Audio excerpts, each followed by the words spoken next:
Hey everyone, it's Peter Kerr from Rock Daydream Nation, and today I've got Grant Arthur from Grant's Rock Warehouse, and I've got Armando Vandetti from Sea of Tranquility, and we are going to cover the album Tears for Fears, Songs from the Big Chair. So today we are going to do a deep dive into the songs, what we like, what we don't like, if any. We're going to talk about our first impressions of the album, and we're also going to ask the question, is this a prog rock or prog rock pop album? So start off with you, Grant. What was your first impressions of this album when you heard it way back in 1985? When I first heard it back in 1985, I was really kind of tired of it because you could not escape it. You couldn't escape the videos. You couldn't escape the songs. Literally on radio, they played songs from the Big Chair, the tracks all the time. So, but I do remember at the time, I remember Paul McCartney was making a quote, when they asked him what he thought was some of the better stuff that was out there during that era. He mentioned songs from the Big Chair is what he thought was, upper echelon. And then later on, you didn't hear it as much. It's like the whole Fleetwood Mac rumors. Back then, you couldn't escape it. And a lot of people were like, I never want to hear this again. But time passes. So later on, I revisited it. And what can I say? We're talking 1985. And the record still stands up. In fact, after taking a break, God knows how many years it was as fresh and new after not listening to it. I thought it was absolutely brilliant. I think it's probably one of the best albums of the 80s. Because think about it. It's not your typical pop album. Think about the Beatles back in the they were a pop band. Tears for Fears are a pop band, but it's smart. The Beatles were on another level. They could do basic pop stuff, but it came across as something that was, I don't want to say out of this world, but I'm going to use that term, out of this world. So let's think about the whole 80s. There's a lot of just singles, a lot of just synthetic music. And there are some artists that really rose to the top and brought it home and still were commercial and could put out 5-star records. What we have here with Songs from the Big Chair is that. It's Tears for Fears were absolutely brilliant. I think all their 80s stuff stands up. My personal favorite would be the first record, The Haunting. I think that's a great record. The Hurting. Sorry. Brain crisis. But this record's just as good. I mean, the other record had more of a concept, and this is just more of a collection of songs. But you've got Shout, which is 6 minutes and 32 seconds of pop greatness. In fact, the whole side one, when you listen to this record now, it's just funny because we're so used to albums in modern day being so long, and they take the CD medium, which is now out of date, and they just pack it full. This was one of those records that was definitely designed for vinyl. It's so cohesive and compact, but everybody wants to rule the world is classic. Mother's Talk is great. I believe that leads off side 2. Brilliant. I wish there was something on this record I could complain about, but no worries. Well, we'll go into a deeper dive with the tracks with you. Armando, what was your first impressions of this album in 1985? My first impressions were, I basically just concentrated on the hits that were released. This album, just a bit of background, I did some research. The album was released on February 25th, 1985. It hit #1 in the US, in Canada, in the UK, and top #5 in Australia. It had 5 hit singles, 6 if you count the re-release of Mother's Talk, but I basically concentrated on the singles when it was first released. A brother-in-law of mine who's no longer with us would take me out shopping for albums. This was on our second album run, he'd call it. This was one of the albums I bought along with Frankie Goes to Hollywood, Welcome to the Pleasure Dome. But revisiting this album, I have gone on Facebook with a posting of a review of it, and I've called it a mid-'80s masterpiece. There's no way around it. I do not care who you are, what your musical preferences are. Everyone has different preferences. But for me, this album is a mid-'80s musical masterpiece, bar none. It has all the elements of a hit album. You have the rock, you have the pop, you have the proggy elements, different arrangements in terms of they're not your conventional pop songs. So for me, this album has left a stamp on my heart that will never fade. Oh, nice. That's all I can say. Yeah, that's beautiful. Well, for me, the song Shout was in the charts. That was #1 for about 6 to 7 weeks, and you couldn't avoid it. It was on radio, it was everywhere. It was basically part of everyone's pop consciousness in Australia in 1985. And I was listening to a lot of hard rock and metal, but a lot of folk, or my friends that were into that sort of music, really appreciated Shout because they could see the musicology.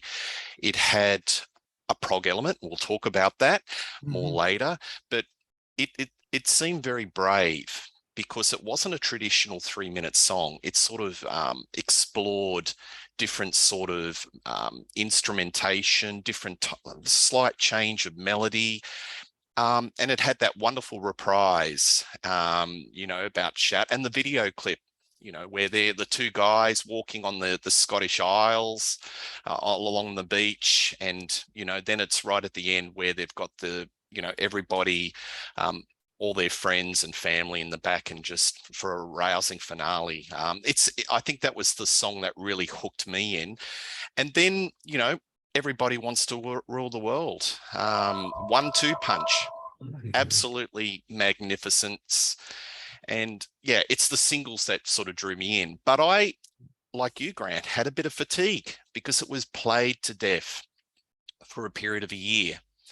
And they, for a long time, I didn't listen to this album. And it's only in the last 5 to 6 years that I've revisited it. And then I, like you, Armando, have fallen in love with this album and agree it's pretty damn good. There's not many dull or, dud tracks on the album. It's very solid. It's very deep. There's a lot more than just a simple, superficial type of pop song. There's a lot of sort of introspective lyrics in it, and we'll get into that. But yeah, initially loved it, was fatigued, didn't listen to it for a long period of time, and then I came back to it. So, all right, well, what we'll do is we'll go song by song and just talk about our feelings about the song. So, Grant, Shout, that's the first song on the album, and it's the uber hit, and hits off the album with the power. What do you think of this song? Well, I think it's a 10 out of 10. I think it hits a home run when you listen to it. Like I said, it's still, like I said, I was fatigued by it back in the day because they played it so much. But if you still listen to like Sirius XM or, they still play it constantly. It still gets played on the radio. It is a bona fide classic. It's 6 minutes and, it's a 6-minute single. I'm just saying, compared to the other things that were out at the time, the production on this particular single isn't like your typical 80s production. It doesn't, the drums are they're bigger, but they're not, the whole record or the single isn't overproduced. So I still think it sounds as fresh today as it did then. I don't know. It's I would agree. What a great opening track. I mean, it Absolutely. could have been ruined by the production, but it was not. And the Yeah. same thing goes for the record, the whole album. Yeah. And while we're on that topic, maybe I'll just interject and put, is it Sure. prog, this song? Do you think this song is going into prog? Mm-mm, No? I don't think so. I think there are prog elements, Mm, but I don't think this album's prog by any means. It's no Gentle Giant or Close to the Edge. Yeah. I think it's just smart pop music. And I Yeah. think they were, for their time period, considering what was out, Madonna, I don't know, Thompson Twins. I love Thompson Twins. I'm not critiquing Thompson Twins. I love it. Mm. Flock of Seagulls. I look at this, Peter, as something that's even above that. It's so smart. Well, it's played to this day. And it's those other tracks are played to this day, but it's still, when you were living in that moment, you could tell that this was a little bit different. Paul McCartney likes it, we're onto something. Well, But when I'm in my supermarket, I don't hear Flock of Seagulls on pipe music, but I hear this song. And I think that's or Thompson Twins. Indirectly, when you hear music in elevators, you know that it's transcended into a different element. Because this crosses a lot of, I don't want to use the word genres, but from all ages, I think can appreciate this song to some degree. It's not like a big turnoff for anybody. It's kind of, I don't want to use the word middle of the road. Yeah, it's just, I'm looking for a word, but I don't have it. It's just the phrase quality, I guess. The phrase I use for this album is thinking man's pop. Yes, there you go. Perfect. Because it is not, and I didn't mean to cut you off. No, you're right. We're having a discussion. It's all good. I do call it thinking man's pop, because it is not your typical boy meets girl, fall in love, break up, get back together. It is much more of like this song in particular talks about overall, basically whatever situation you find yourself in, if you're doubting it, question it, push, don't accept what is given you as the gospel truth, push for what you think that you deserve or what you think you should have in whatever situation you're in. The chorus, shout, let it all out, these are the things I can do without. Basically it's just calling you or telling you to question the norm, what you think is the norm. If you are questioning it, you have a right to, and just go with it. So that's not your basic typical pop song. Sorry. I'm not being asked, but is this progressive? Not quite yet. Not quite yet. All right. So okay. Couple of things. This is not a sunny pop band. So when your first album has a photo of a child crying, we're not in sort of sweet saccharine territory here. Even the cover of this album, they're not exactly smiling and it's sunny like a Wham album, and it's not in color, it's in black and white. So they've got their own wheelhouse here. And this album is inspired by Primal Therapy. And John Lennon did a lot of his great works after doing a period of Primal Therapy. I think his first couple of albums were a result of that. So there's lots of deep lyrics in these guys' works, even their later works, like Women in Chains. Watched that video last night. God, that is just so powerful. I had it on yesterday, the album. Yeah, it's unbelievable. Amazing. But this song is interesting. Apparently the chordal progression was a direct influence from Talking Heads, Remain in Light. These guys love Talking Heads. I've read a lot of interviews where they reference that. Yeah. It was written with a synth and a drum machine, and it's just big sounding. And I sort of think it does touch on prog because it's got unusual instrumentation for a pop song. There's definition of progressive is pretty broad, and okay, there's got to be improvisation, but there's got to be complexity. And I think this song is a little bit more complex than your average 3-minute pop song that was around that time. So might put my hand up. I think it is dabbling in a little bit of prog in respect of this song, but it's a great opening track. I think we all agree. It's like power. Yeah, First song. definitely. And I mean, the instrumentation starts off with the drum machine, and then it goes into, you know, the live drumming comes in. And by the way, the drumming on the track was done by Chris Hughes, the producer. Yeah, I love the drumming on Right. this So album. It's yeah, stellar. it's Really. huge. It's big. Mhm. It's bombastic on that on that level. So yeah, it's Yeah. amazing. It's Yeah. amazing. No, Yeah. nice commentary, guys. Next one is The Working Out. This is my personal favorite. Grant, what do you think of this song?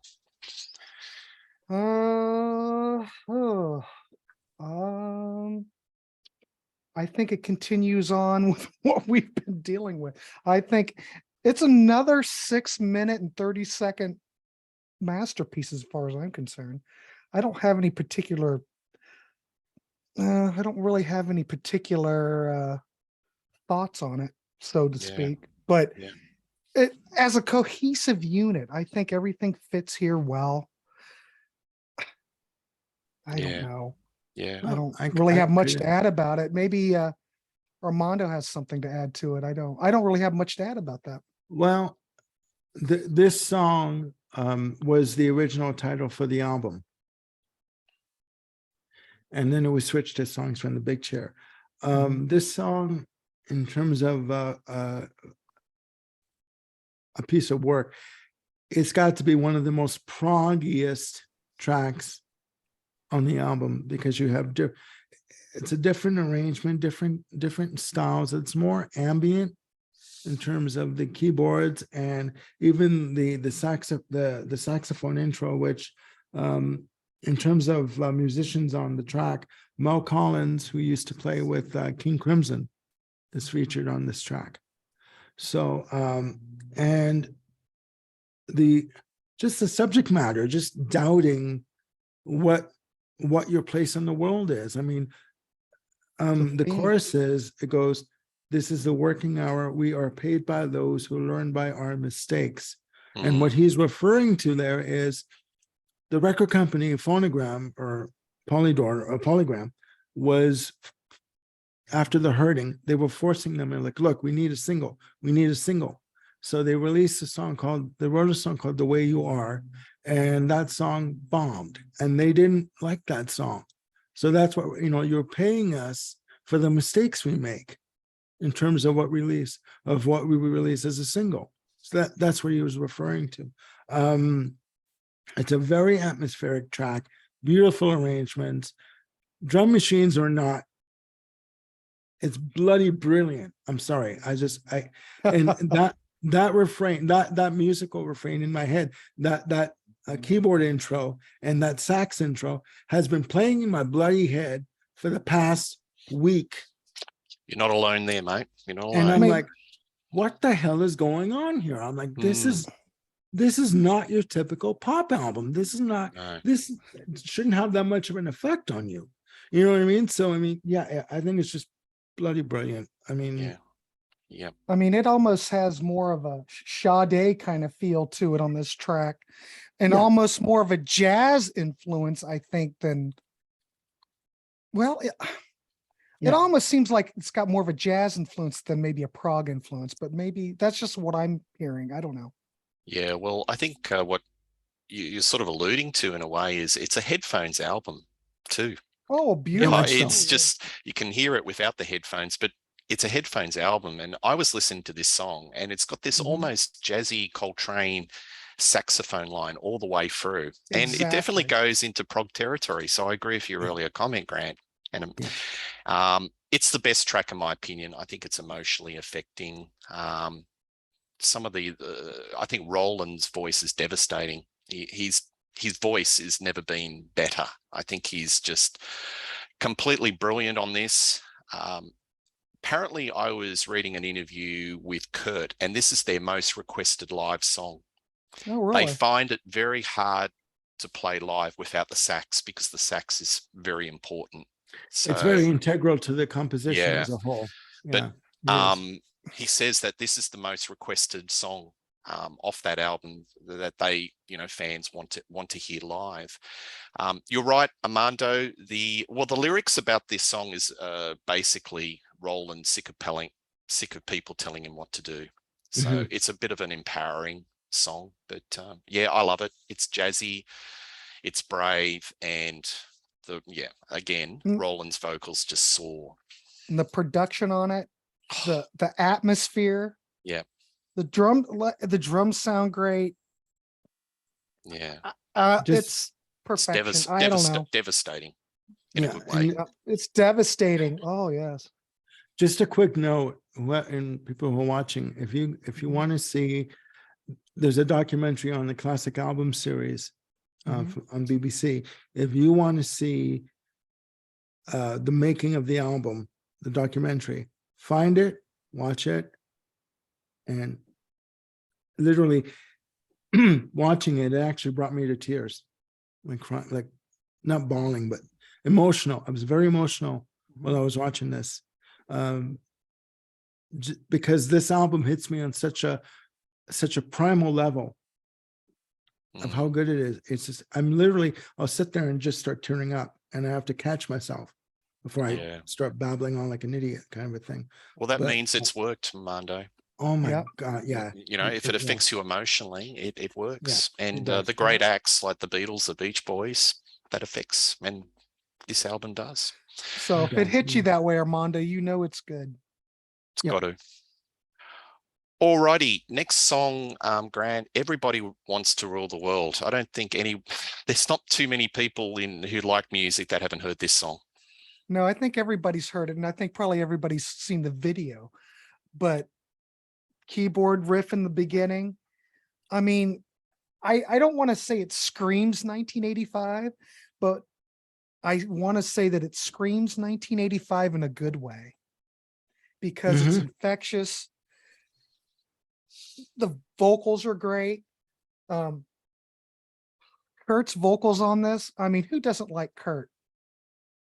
The funny thing is, we should have had more Kurt on this record than we did, but Roland, there's a bit of a battle between Roland and Kurt, and Roland, I'll say this with the greatest affection, had a little bit of an ego.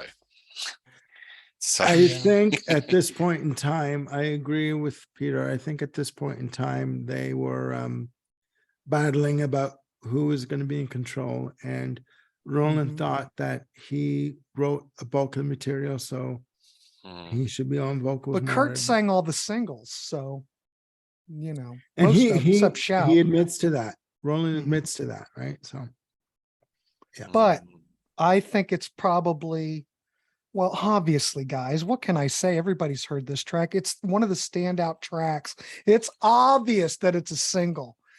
The chorus is great. The instrumentation is great. And like I've said before, this is aged so well. I even like the whole middle eight, that whole guitar part where they're doing the chorus. Holy crap, it's great. Yeah. I don't know. What can I say that hasn't been said about this song? Well, you raise a good point about the guitar bit, because there's some great guitar work. People don't really talk about that so much. No, and that's why it's got that rock element. Roland's guitar work is really nifty. Even going back to the outro and shout, where it's got that kind of big country sort of outro for shout. Right. But yeah, look, his guitar work in this song is great. I don't particularly hear much. I'm sure, gentlemen, there's a prog influence on here, but this just seems like a smart pop song to me. Yeah. That whole keyboard part in there. The song was great riff. The riff for the song started. The little keyboard intro was done at the very end.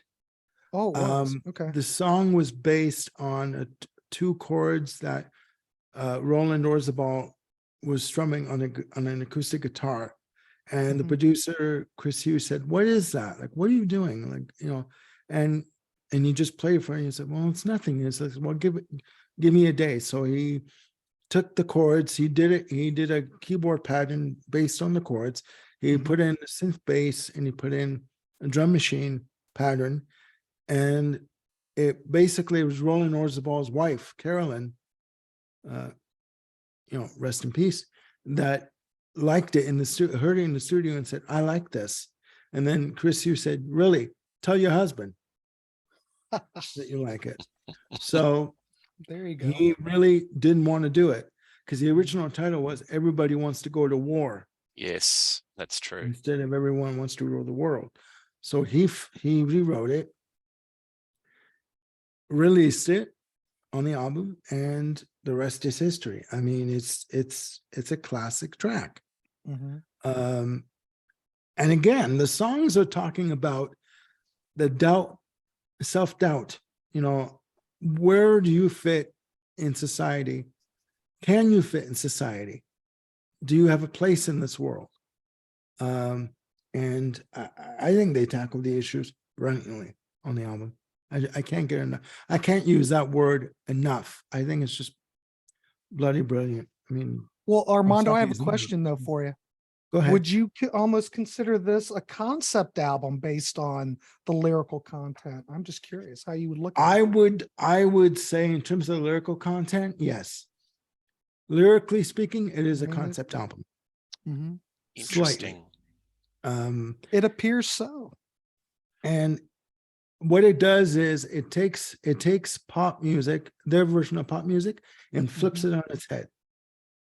God, that's exactly. I agree with that 100%. Well, the name of the album, Songs from the Big Chair, was inspired by that telly movie Sybil. You know, the Sally Field Mhm. I movie have the about the book. person with the multiple personalities. And the concept around that was they only feel safe in the big chair. So it's a primal scream. It's a confession album from you're in the big chair. Yeah. And it was their reflections of the band responding to the hostile UK music press. So Yeah. I think there's legs in that, or pardon the pun, Armando, in regards to what you were saying about it being a concept album. Mhm. So, I mean, I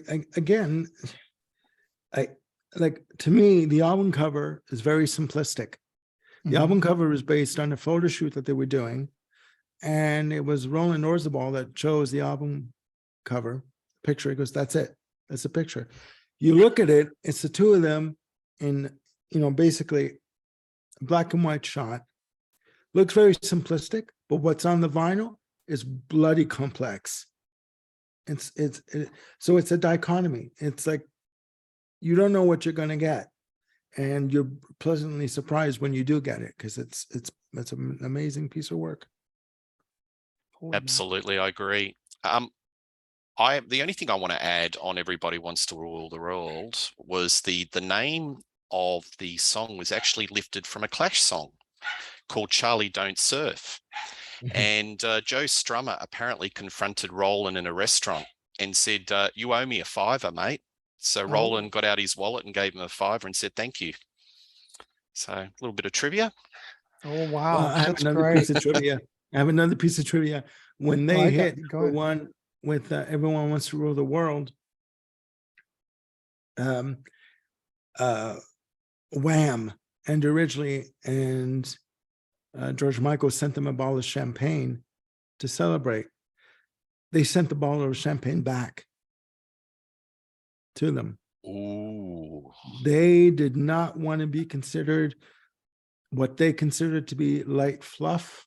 They did not want to be compared to Wham. They thought that they were, not that they thought that they were above Wham, but they thought that there was a different dimension to their music that Wham couldn't touch. And you know what? Yeah. As much as I love George Michael, as much as I like Wham, they were right. I'm sorry. My God. Yeah. They were probably And- just trying to compare them because they were a duo, How many Yeah. duos were out there though? 80s was like Grant would know Wham. this, it was just the yeah. Rhythmics. This was the era of duos. Yeah. So Wang Chung. Hall and Oates, Anybody? Wang Chung. Yeah. Yeah. But good point there, Armando, because that really picks up on the rivalry, because I've heard a lot of press interviews where George was very uncomplimentary about Roland to the point that he hated them. And that sort of is a segue into this next song, Mother's Talk, which I'll raise when it comes to my turn. Grant, what do you think of Mother's Talk? Well, I think this is probably the most 80s sounding track. You've got a lot of, I'm assuming it's a Fairlight keyboard on it. And then the drums are kind of 80s sounding. But it's all done in a, what should I say? It's done very tastefully. The female backing vocals are great. Roland's vocals are great, but you still have that drum in the back that is very 80s. But it's 80s like in a Peter Gabriel type of sense. Like if you think of Peter Gabriel, so if you look back on it now, it's very 80s, but it's done very well. And this almost fits hand in hand with So. If you listen to these, I always wondered if Peter Gabriel listened to a lot of Tears for Fear, because Tears for Fear seems awful similar to So to me, but I don't know. That's going on a tangent. I think it's a great track. It's not one of the best tracks on the record. It's not a single by any means, but it was, I think. yeah, Was it but I Armado? don't. Yeah, because there's a Was it video a clip. I was single? watching it last night on There's YouTube. 3 video clips to it, I think. Oops, me bad. I That's just all can't right. hear I this didn't know as a that either. single. I didn't know Well, that. they released I'll get, well, they released a ton of singles off of it. So, I'll get but- into it in a sec. but don't forget when this was out, I wasn't really listening to this so much because it was so overplayed. And probably then I was just going, okay, this is another track, you know, but it is very 80s on this track. I will give you that. I mean, it's fine. Well done. Not one of my favorites, but Mm. Armando, what's your What can I views on this say? one? Yeah. A fantastic song. It's a very dramatic song. From the keyboard, ascending keyboard intro, to the drums that kick in. And, and the drums are pretty heavy. The album version is the second version that was recorded for the album for the album, because they released the single in 1984, and they both, Smith and Orzabal, heard the song and said, "We didn't do it right. Something is wrong with this. Like there's something missing." And when I saw the video for the original 84 version, they were right. The drums are not as pronounced. They're not as dramatic. They're not as big and bold. And it's a very, the one theme of this album, if there was one word I could also use to describe it, is timeless. There is nothing dated to me that sounds, I guess, dated on this album. I don't mean to repeat myself, but this song, maybe it wasn't their biggest hit, but to me, it packs a hell of a punch. And it's just amazing. I love it. I think it's fantastic. Yeah. It's a very powerful lyric. It's a powerful delivery on the vocal. And just the whole production is dramatic on it. That's all I can say, really. Okay. Well, Kurt Smith was saying they're not fans of this song. They didn't like the way it turned out. So that sort of confirms what you were saying. To me, this song sounds like The Art of Noise. That Trevor Horn, ZTT, Zum Tum Tum. I forgot Frankie about Goes that. to Hollywood, Trevor Horn production, big, a lot of synth stabs. I like it. It's very much of that time, but that sort of music is also now, and I don't mind it at all. So, well, I want to add, Orzabal was in a recent edition of Prog, and he was quoted in saying they were trying to out Trevor Horn on this record. So your statement of what you said, where it sounds like Art of Noise, sounds like Frankie Goes to Hollywood. Well, there you go. They were all into Trevor Horn. They were big sound. big. And when you mentioned Art of Noise, I thought, yeah, okay, I hear it right away. So yeah, you're right. That You're song right. Close to the Edit, all the synth stabs. Yeah. I mean, I don't want to come off saying that I dislike this track. I like it. But what I'm saying is that because of that Trevor Horn element, this track particularly speaks 80s to me. which is Yeah. fine because they do it well. And Yeah. Trevor Horn did it well. You have to admit, all those Trevor Horn productions, absolutely brilliant. My Yeah. favorite producer There of you the go. 80s, bar none. I love it. Even the work Um, he did with Seal in the 90s. Oh yeah. yes. I mean, just amazing Goes work. even the Buggles, Yeah. just going, The you know, Buggles. everything he's just got magic dust, and Yeah. it's this wall of sound. Yeah. Yeah, they were Yeah. definitely competing.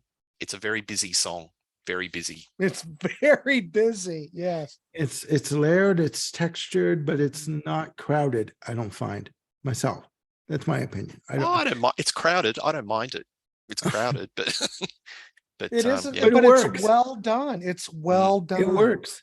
It works. It's one of the words when I put my little review of it was dramatic as a description, and it is dramatic. That particularly that one track, it is very dramatic. Yeah. So yeah, it's great. Yeah. I mean, how many songs in the mid 80s had that synth stab? I was Yeah. even thinking, I don't know if it was a hit. Countless. Was thinking of a hit in the UK in a stroke called Paul Young. Was he ever big over in America? I want Yeah, to Paul had a couple of hits. Yeah, I want to bring yeah, your Playhouse down and the yeah. stabs. I'm gonna tell Yeah. you, Playhouse Down. Yeah, Yeah. that track. Yeah, but it's also got to be said, Tears for Fears stood out from their contemporaries. I mean, at that time, you had people like you had groups like ABC and Duran Duran and the Frankie Goes to Hollywood, and they just stood out above everyone else in terms of that. They weren't concerned with what was going on pop wise. They just wanted to do their brand of pop or their brand of music. And Kurt's agreeing with you. He's staring at you, Armando. Look at that. Those broody. Look at that. You can't get away from his eyes. Or that hairdo. Does that look like a happy chappies there? You know? No. And that goes to what they were saying. You know, people were saying to us, you know, we're so great. And they were saying, we were thinking, we don't feel that way. Like, and look at this one. Nice. He looks like he just want to be somewhere else, doesn't he? Yeah. Get me out of here. They look really happy together. Take the shot and let me get out of here, for God's sake. You know, like, I mean, that's basically it. But yeah, it's true. All right. I believe. Well, this is the 5th single that they put out. I read about that. I found out that, yes, here's yet another single. I don't think I'm surprised this was a single. I mean, it's almost like, I don't want to use the word like a Frank Sinatra track, but think about it. In the mid 80s, you're almost putting out a lounge type of song. It's not lounge or ultra lounge by any means, but it's kind of mellow, you know. I want to say Sade. It's okay. Yes, there you go. Beautiful sax solo in it. But I am surprised that it was a single. It just doesn't seem like a single to me. But I did read that Roland originally wanted to offer this to Robert Wyatt to record. It was inspired by Robert Wyatt. Yeah. And I don't know what Robert would have done with it. It would have been interesting to hear, though. And he was heavily influenced by Robert Wyatt, you know, soft machine fame. And yeah. I would call it.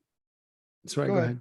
No, you're good. No, out of all the tracks on the album, out of the 8 tracks, I would say this is the more typical jazz, track in terms of the very laid back arrangement, grand piano, very sort of soulful, laid back arrangement, performance, and sort of a breather between, like after Mother's Talk, when you have the CD now, I go on to track 5, it's a breather, and then when it leads into the next track. So, I mean, it's a good respite. Palate cleanser. For what's to come. For what's having to come. A wine and have a water. I don't know. Yeah. Right. But it's beautiful. It's a beautifully recorded, beautifully produced. It's a wonderful track. I'll give you that. And it's deep. I mean, the narrator's Very talking about deep. his beliefs. Is it free will or is it fate? It's Mhm.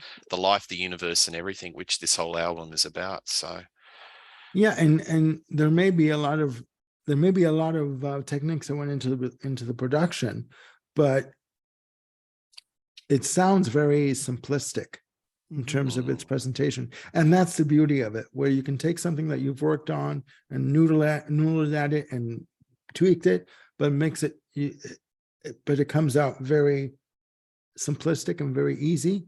That's the beauty of it, yeah. right? So Well, I've got not much more to add that you blokes have. So go on to sorry the about next. that. Sorry, or go on to the next one. Mhm. Broken, which is a Broken. funny little track. It's a bit of an interlude track, isn't it? What do you Mhm. think of this one, Grant? I think it's absolutely wonderful. Actually, it's probably one of my favorite tracks. The whole, interlude between, you've got Broken and then, flows into the next track, segues in. I think it's absolutely wonderful. You almost listen to these, two together and they're just like one track. But the guitar riff that's in the beginning is great. The bass part, it's almost funky, but it's not quite. I mean, there's been what I've been reading about, a lot of people said that there's a lot of prog tendencies on this particular track. Like this is where the prog comes in. And I don't know, I hear more rock and funk on this track than I hear prog. I don't know. It's I'm trying to find something to bitch about, but I can't find anything. I think it's wonderful. Well, the only thing you can bitch about, it's just everyone knows most of the songs, and Right. it's just part of public consciousness. So it's Yeah, pretty that's much. probably the big bitch about it. I All mean, right. for me, the fact that I'm sorry, I didn't mean to cut you off again there, Grant. No, I'm just but bursting here to get my opinion. you're good. But I mean, it's still, but you look at Broken, you look at Head Over Heels, they're almost the same track. You know what I mean? Yep, It's just one of like kind part of of the the one unit. intro. Yes. It's out of the it's one the unit. middle-aged section. It's the middle-aged section of Broken that leads and that comes before Head Over Heels, because it's the same melody. And that's what makes Yeah. it prog, because the way it's Okay. structured makes it quite Okay. unusual, because prog can be something that's a little bit more complex and a bit out of the box. See, So if for you look me- at, okay, go ahead, but I have a point to bring up. No, I was just saying. What was this track? Help me, gentlemen. You know this, and I know, Peter, you know this. Let's look at In Excess Kick real quick. What's the track where he's going, I want to procreate, I want to real estate, blah, blah, Meditate. blah. Meditate. And Need the you track tonight. Need you tonight. and it goes It right leads into Need You Tonight. Meditate. You could consider that prog too. No. Almost. What's different about that in this? Those songs segue right in, and you listen to them. Instrumentation is a bit more four on the floor, because you don't see In Excess doing jazzy. Oh, maybe. Oh, I've got to reflect on that offline. It depends upon, you said prog's a broad definition. I know. You've got and me. when you listen to it, you cannot hear that those two In Excess tracks unless they're that playing song together. Meditate that segues from Need You Tonight into Meditate. Yeah, and the film clip where he's doing the Bob Dylan with the car. Yeah. That seems awfully progressive to me. I'm just throwing it out there. I guess I can see your point. I can see your point, though, how this could be considered progressive, though, but each track on their own, would they be considered progressive? I think maybe if you combine them together, you could see that progressive element. You see, when you use the word progressive, for me, I use progressive in reference to the songwriting. Okay. Because, Stephen Reed in the Prog Seat says there's a difference between prog and progressive. Progressive, is it prog in the classic sense, in the conventional sense?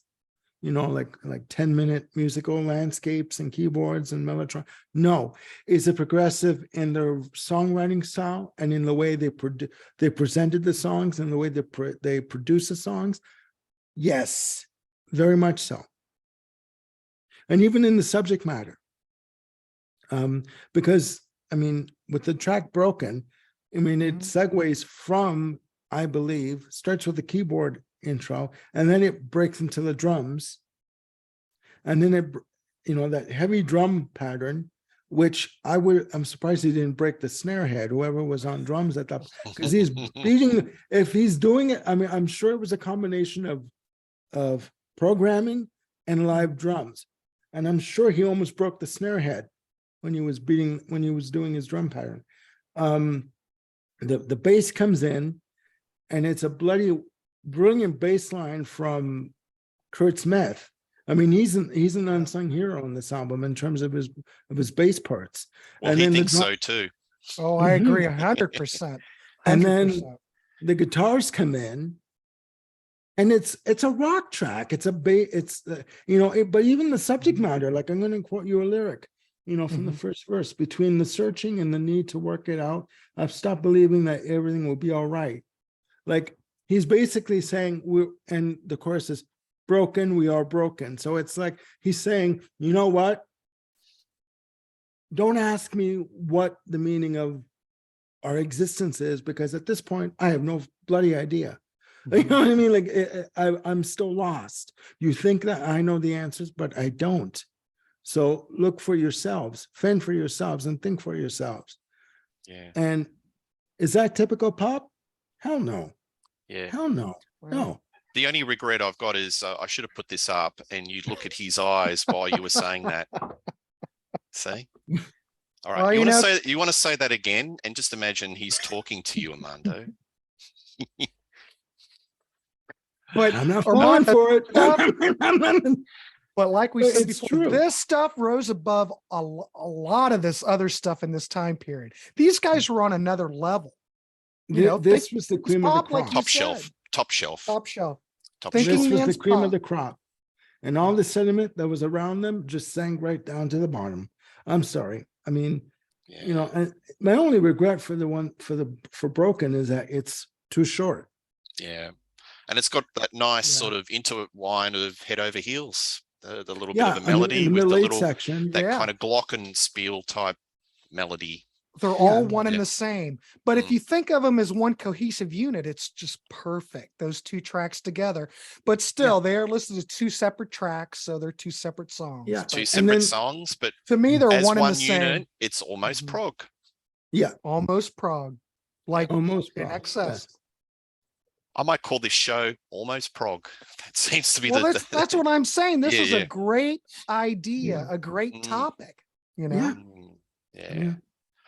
All right. Well, Head Over Heels. I love this song. What do you think of this one, Grant? This is another single that did fabulously well. This is my favorite track on the record. I mean, I have to, like I said, I consider Broken in this one track. This is pop masterpiece. And if you do listen to that one section at the end, like Armando, like where it breaks off into that the whole break, I could see that's a lot. That's more proggy. I'll give you that. You mean the swirling drum sound? The swirling drum sound. You know what I mean? At the end. Yeah. Yeah. It's got This is my favorite sing-along track. I quality have too. nothing. What can I say about it? It's beautiful. I don't know. It has a sing-along quality too. It's Yep. the song. It's got to be said, this is another one that Roland Orzabal wrote, and he didn't think it was going to be a hit.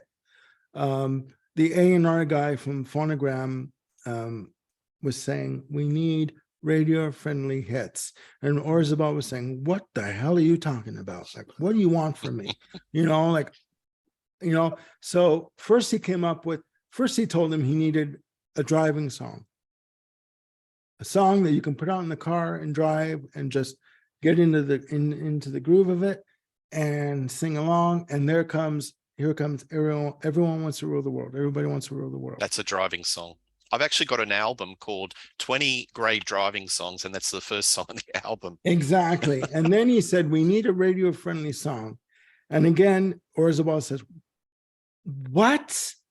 Like, what do you want from me? Like, enough. So then he came up with this song, and it's a love song, but I mean, the whole arrangement, like the grand piano in the beginning, which, I mean, there's another guest musician, the name fails me now, that does the grand piano. But then the song comes in, and the bass line was basically "Take Me to the River" by Talking Heads. It was inspired by "Take Me to the River." So you hear that, and it's just a very good, really well crafted pop song. And then you have the chant at the end, where the female singers come in, and they're layered and layered and layered on top of one another. I think they did like about 5 or 6 overdubs of layers to make a choir effect, with Roland on top of the vocal line, with the la la la la la, and then it comes to a big crescendo at the very end, and then the spiral effect comes in on the drums, and then he says, "One little boy into one little man," and funny how time flies. And then it segues back into Broken live, a little segment of Broken on the end there. So those 2 tracks are forever interlinked, and they work beautifully together. I mean, and just a little footnote, the video for Head Over Heels was filmed in Toronto at the University of Toronto Library building. That whole video was done there. So yeah, I mean, Nice. They were big in Canada at that point. They could do no wrong in terms of their audience appeal. But yeah, I mean, just a beautiful song. I watched the video clip last night. It's wacky. It really is wacky. It's enjoyable. Yeah, because he's trying to get the attention of the librarian. The librarian is not. It's like not even like, who the hell are you, kind of a that thing. bit right? with the cards coming out of the index. The library card, the card box. Yeah, the card box reminded me of Ghostbusters.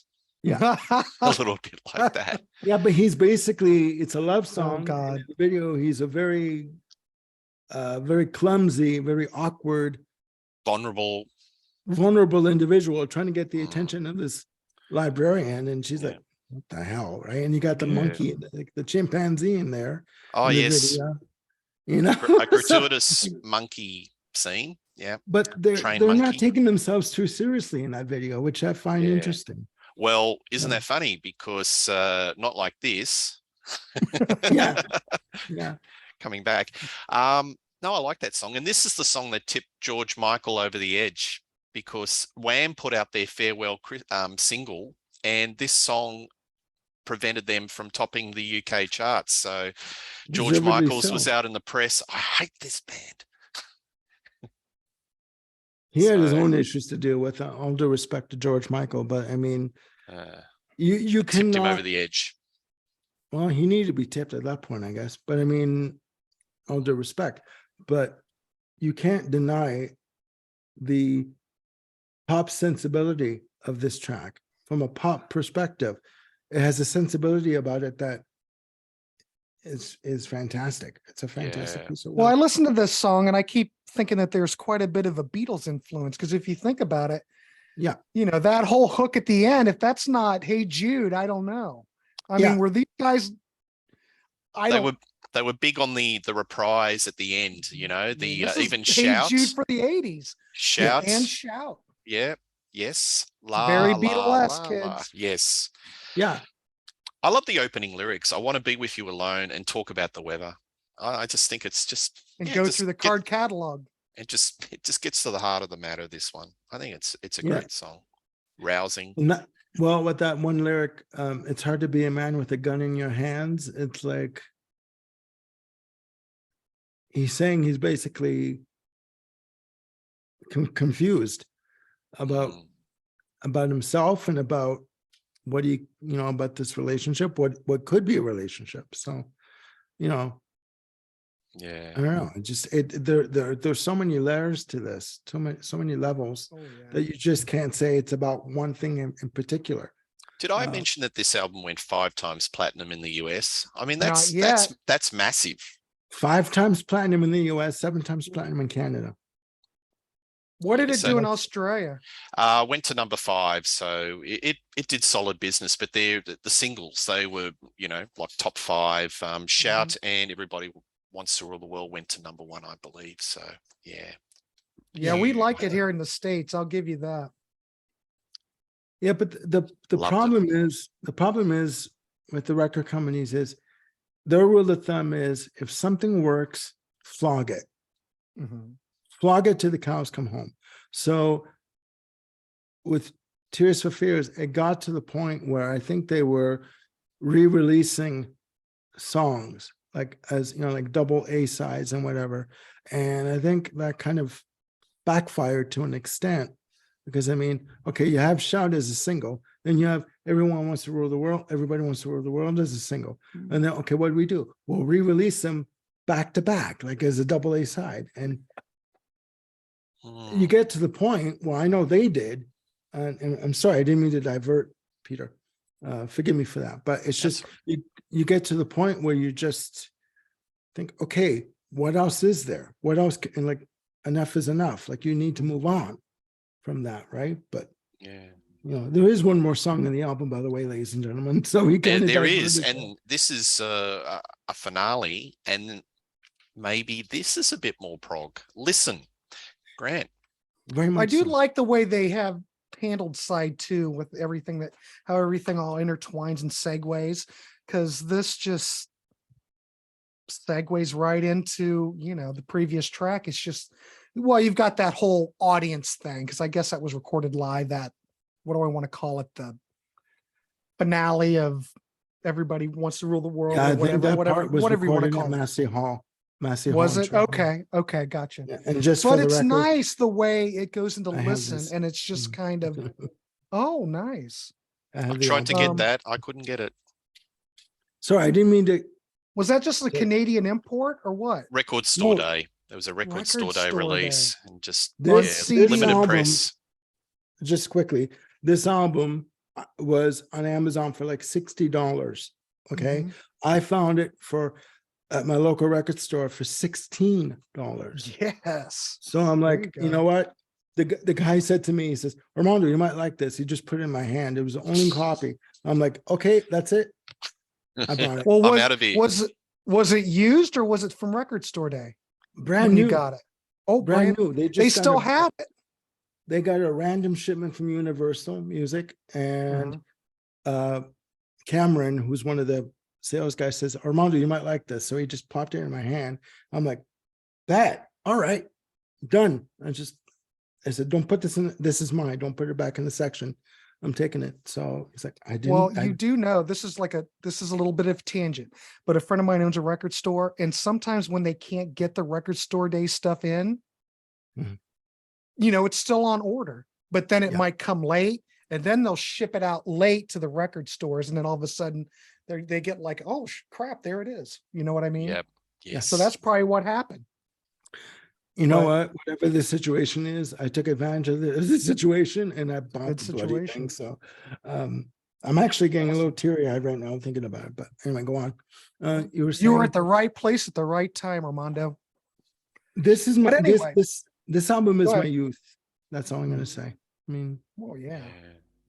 But I would say that this track, we're talking about Listen Right. I'd say it kind of goes back to that.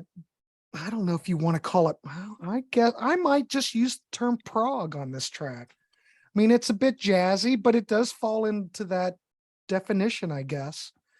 I mean, it's a beautiful track. Nice way to end the record. I don't know. I like the production of it. Kind of experimental. I mean, I could have, if you would ask me, you could have ended the record,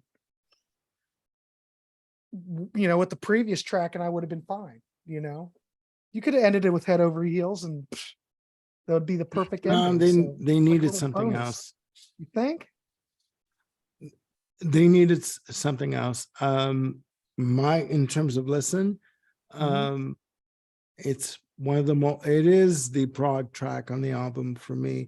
It's very atmospheric. Ian Stanley, who was the keyboard player and co-songwriter, came to them with this arrangement, with this song idea, this keyboard pattern, and they finished off the track. It is very atmospheric. It is it's lush. It's textured, all the adjectives you want to use. Dreamy. Dreamy, very dreamy. And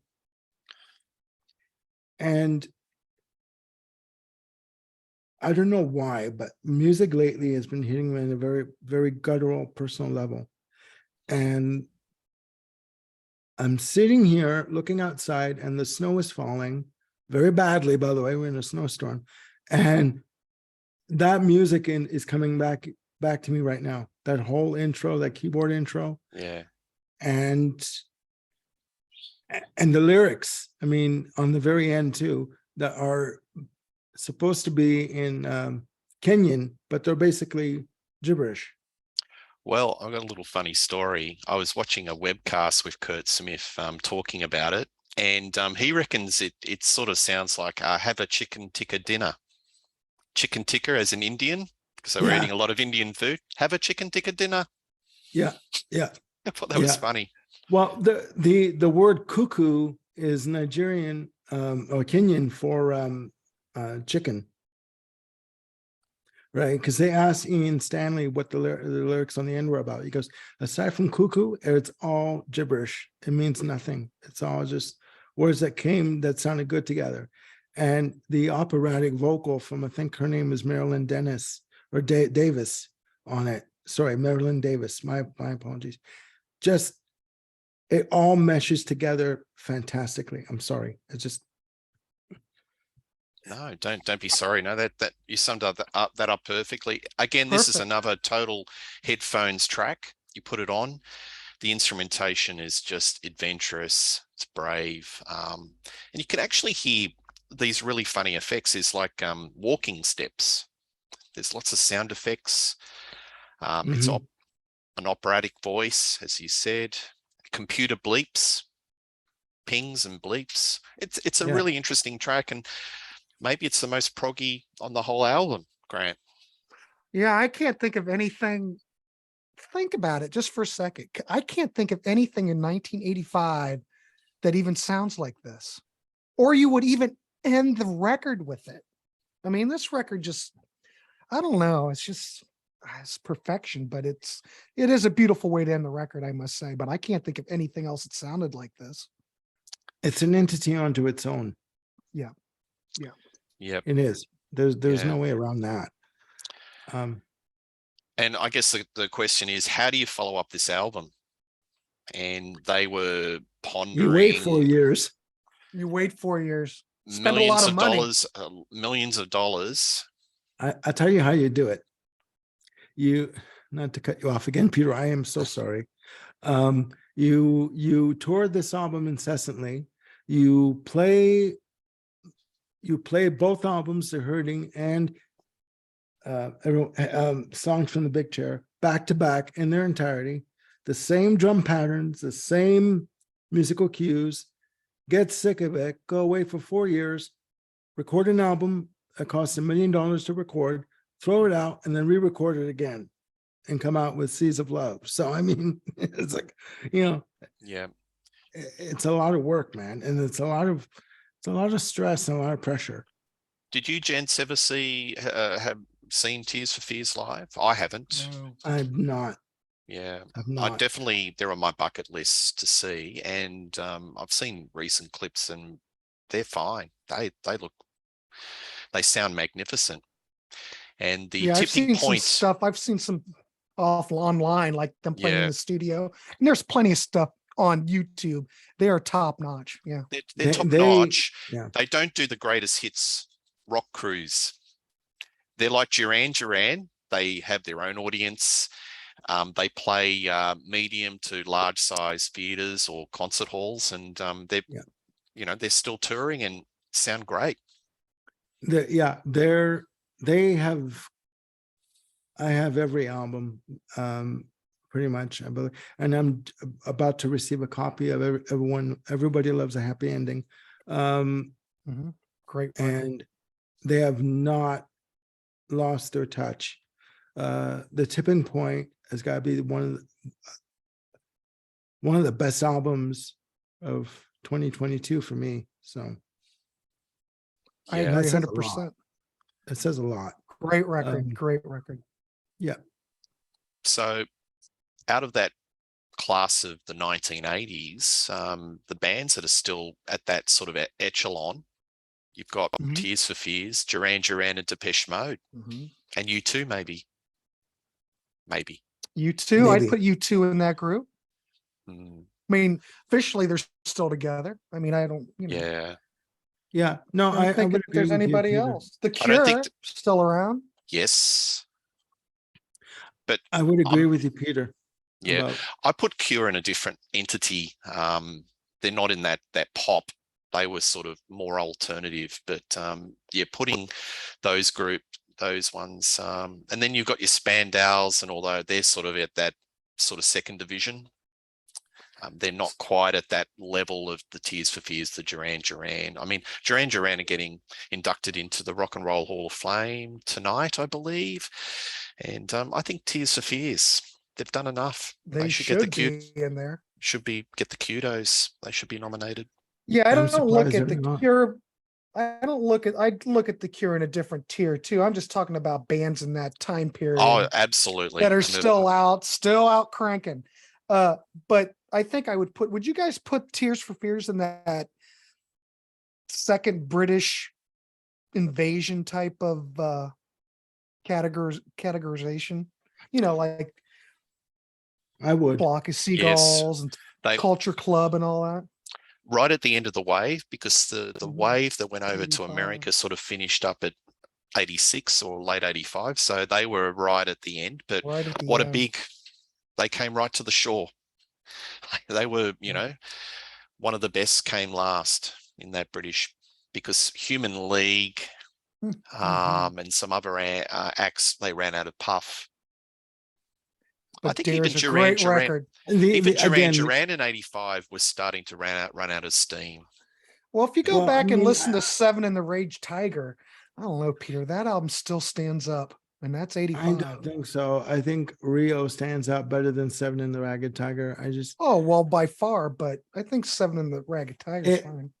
if you listen to, for example, with Duran Duran, if you listen to the Arcadia album, which was the group that Simon Le Bon, Roger Taylor, and Nick Rhodes put together. If you listen to that album, that should have been the album that followed up Seven in the Ragged Tiger. Because that album, again, very European sounding, again, very lush, very produced, atmospheric. You have people on there like David Gilmour, Herbie Hancock, Grace Jones, other music that it's just a very European sounding album. That's a great record. Yeah. And but with Tears for Fears, like I go back to my previous point. I really do believe that Tears for Fears are basically, not basically, I don't mean to bring them down, but I refer to them as thinking man's pop. Yeah. Yep. There's a lot that goes into it. Yeah. Yeah. And you know. Oh, well, I think we'll just wrap this all up. Thank you, Grant, and thank you, Armando. This was fun. This is really That good. was It went great. in all different directions, but I think we've come to the conclusion there is definitely some really strong prog elements in this album, strong rock elements. It's a wildly creative, inventive album, and it holds supremely well to this day, and it's part of pop consciousness. I'll say it again. If you I go to my supermarket and I hear their songs played over the pipe music, and that must mean it's, you know, it stands the test of time. Absolutely. It's timeless. Yeah. See Grant on Grant's Rock Warehouse. Plenty of great content out there and coming up. See Armando on the Sea of Tranquility. Please like and subscribe to Rock Daydream Nation, and we will do another show soon. Cheers. See you, gentlemen.